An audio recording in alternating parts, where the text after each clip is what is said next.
Welcome to my adventurous channel. बहुत गहरे बहुत नीले समंदर की तह में जहाँ रोशनी सिर्फ ख्वाब बनकर उतरती थी, वहाँ एक हैरत अंगेज दुनिया आबाद थी। मरजान के सतूनों से बनी हुई एक चमकती हुई सल्तनत जिसका नाम था बहरी ताज। ये सल्तनत जितनी हसीन थी उतनी ही पुरअमन। नरम लहरें, चमकते मोती और रंग बरंगी मछलियां जैसे नगमे गाती फिरती थी। उसी सल्तनत के बादशाह थे सिकंदर बहर, एक शानदार और आकिल बादशाह जिसका हुक्म सातों समंदरों में माना जाता था।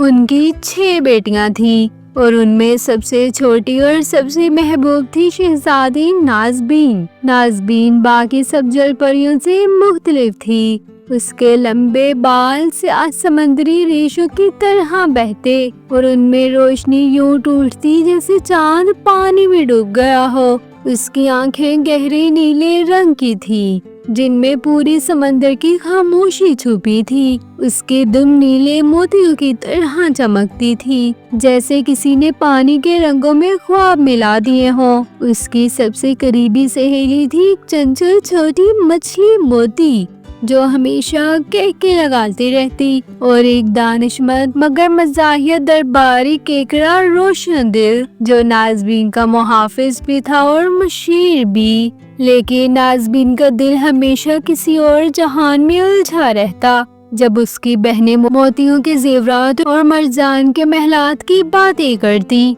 नाज़बीन चुपचाप किसी डूबे हुए जहाज के मलबे पर जा बैठती। वहाँ वो इंसानी दुनिया से आए टूटे बर्तन, शीशे के मोती और पुरानी तस्वीरें जमा करती।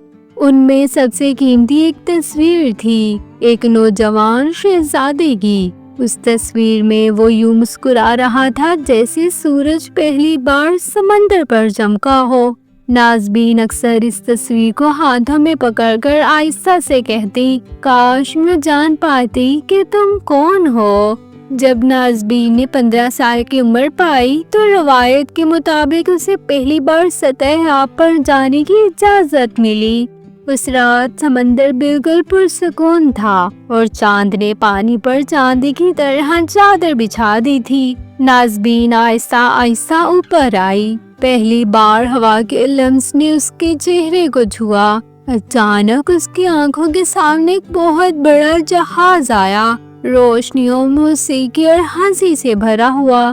लोग रक्स कर रहे थे और नाज़बीन ने हैरत से ही सब देखा। फिर उसकी नजर एक चेहरे पर जा ठहरी, वही चेहरा जो बरसों से उसकी ख्वाबों की तस्वीर में छुपा था, शहजादा फिरोज। नाज़बीन के दिल में कुछ हल्का सा बुझा, जैसे लहरों ने पहली बार उसका नाम लिया हो। वो उसे देखती रही और पहली बार मोहब्बत ने समंदर की गहराइयों में अपनी जड़ें उतार दी। मगर अचानक आसमान पर बादल छा गए, हवा का शोर बढ़ा और तूफान ने जहाज को अपनी लपेट में ले लिया। जहाज की चीखें, पानी के तेज थपड़े, बिजली की चमक, सब कुछ एक खौफनाक शोर में बदल गया। नाज़बीन ने डर के बजाय हौसला चुना। वो तूफान के बीचों बीच पहुंची और शहजादे को डूबने से बचाया। उसने उसे अपनी बाहों में लेकर साहिल तक पहुंचाया, जहां सफेद रेत पर वो बेहोश पड़ा था। नाज़बीन ने उसके चेहरे को देखा, पहली बार किसी इंसान की सांस की खुशबू को महसूस किया और दिल ही दिल में कहा, अगर मोहब्बत गुनाह है तो मैं ये गुनाह बार बार करना चाहूंगी। मगर जैसे ही वो लौटी, एक इंसानी लड़की वहां आ गई। शहजादे ने आंखें खोली और नाज़बीन ने दूर से देखा। शहजादा उस लड़की को अपना निजात दहिंदा समझ बैठा। उस लम्हे नाज़बीन के अंदर का समंदर टूट गया। वो वापस अपनी दुनिया में चली गई, मगर अब उसका दिल वही रह गया था, साहिल पर। दिन गुजरते गए, नाज़बीन के चेहरे पर वही चमक थी, मगर दिल के अंदर तूफान बरपा था। ایک رات اس نے فیصلہ کیا اگر محبت کی راہ میں قربانی دینا پڑے تو میں دوں گی۔ وہ سمندر کے سب سے تاریک کونے کی طرف گئی جہاں نہ روشنی پہنچتی تھی نہ امید۔ وہاں ایک خوفناک غار تھی جس کے در و دیوار پر چمکتے ہوئے سمندری سانپ رینگ رہے تھے۔ اس غار میں رہتی تھی ہراس بانو، ایک جادوگرنی جس کے چہرے پر ہزاروں چہرے تھے اور آواز میں وہی زہر جو خوابوں کو حقیقت کے خلاف کر دیتا تھا۔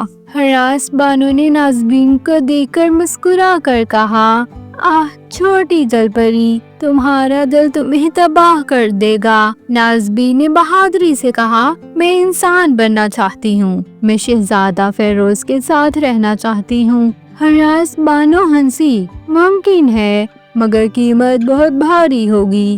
میں تمہیں 2 پاؤں دوں گی مگر تمہاری آواز، وہ سب سے خوبصورت تحفہ جو سمندر نے کبھی دیا، مجھے دینی ہوگی۔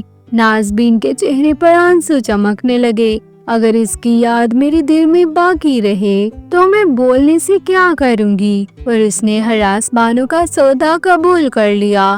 جادوگرنی نے اپنی دیگ میں نیلا دھواں بھرا جس میں چیختی ہوئی روحیں گھوم رہی تھی۔ ایک لمحے میں نازبین نے وہ مرکب پی لیا اور اس کے جسم میں بجلی کی سی لہر دوڑ گئی۔ اس کی دم پھٹ کر 2 نازک مگر تکلیف دہ انسانی ٹانگوں میں بدل گئی۔ جب نازبین نے آنکھیں کھولی وہ ساحل پر تھی۔ ریت، سورج اور ہوا کی خوشبو کے بیچ پہلا شخص جو اسے نظر آیا وہی تھا شہزادہ فیروز۔ فیروز نے اسے دیکھا، تم کون ہو؟ تمہارے ساتھ کیا ہوا؟ نازبین مسکرا دی مگر بول نہ سکی۔ شہزادے نے اسے اپنی پناہ میں لے لیا۔ محل میں سب نازبین کی خاموش مسکراہٹ کے دیوانے ہو گئے۔ وہ اپنی حرکات، اپنی نگاہوں، اپنی خاموشی خدمت سے سب کے دل جیت لیتی، مگر شہزادے کے دل میں وہ جگہ ابھی بھی اس لڑکی کے لیے تھی جسے وہ ساحل کی نجات دہندہ سمجھتا تھا۔ راتوں کو نازبین سمندر کی طرف دیکھتی جہاں موتی اور روشن دل آتے اور اسے دلاسا دیتے۔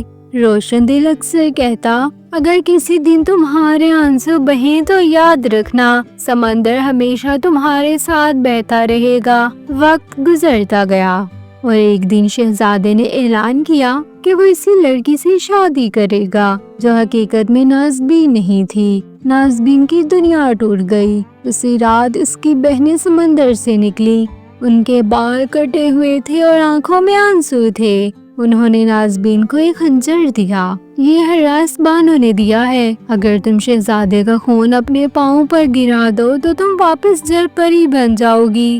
نازبین نے خنجر لیا اور آہستہ آہستہ شہزادے کے کمرے میں گئی۔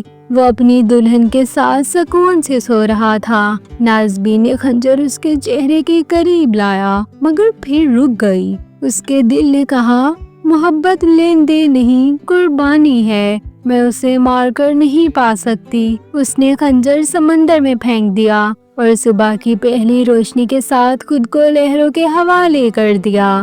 جب اس کا جسم جھاگ میں بدلنے لگا، آسمان سے ایک نرم روشنی اتری۔ سمندر نے اپنی بیٹی کو گود میں لے لیا۔ نازبین ختم نہیں ہوئی بلکہ روشنی بن گئی۔